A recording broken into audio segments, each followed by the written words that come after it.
Hey, what's up guys, Spear Gaming here. Today we're going to break down some tips and tricks to help you guys out if you're going for the Phogoth time trial. This is of course on the 980 Master difficulty, and you do have to complete all 8 of these to get the emblem, and you do have to complete all of these to get the triumph for, or the seal I should say, for Shadowkeep. So for the Nightmare of Fear, that is going to be the Phogoth one. Basically what we did, we had one of each class. We had a Hunter, Warlock, and a Titan. There's a lot of Arc, mostly Solar shields towards the end, but there is Arc shields as well, so you don't really have to worry about having Void shields to pop them. But on the Master difficulty, there's a lot of modifiers on here. But I will say for the champions, the Barrier and the Unstoppable, for the most part, we kind of skipped all of the champions that we ran into. The only ones that were an issue was if we got RNG bad and we had the Ogre spawn, the Unstoppable Ogres.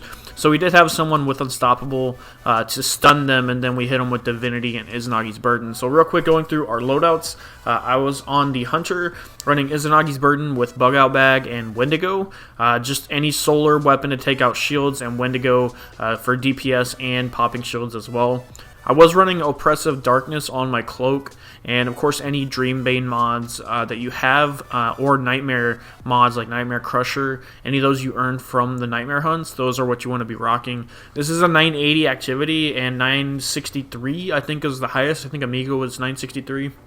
For the Warlock, he was running Phoenix Protocol. He was running Mountaintop with Divinity.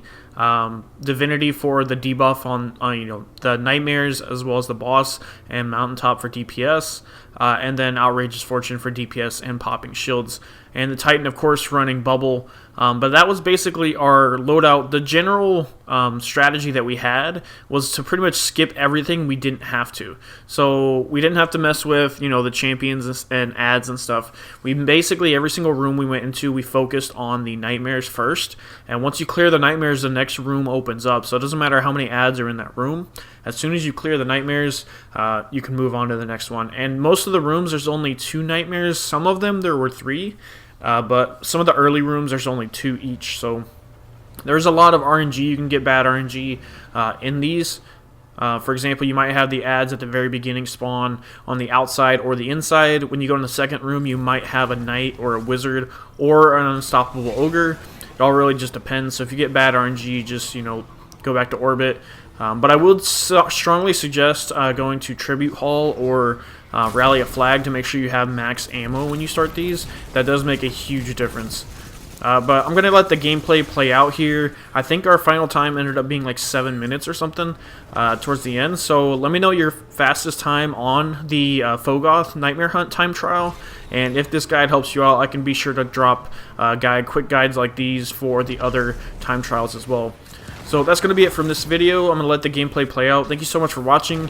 If this video does help you out, do me a favor, smash that like button, subscribe if you're new, turn on notifications, and I will see you guys in the next one.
Guardian down.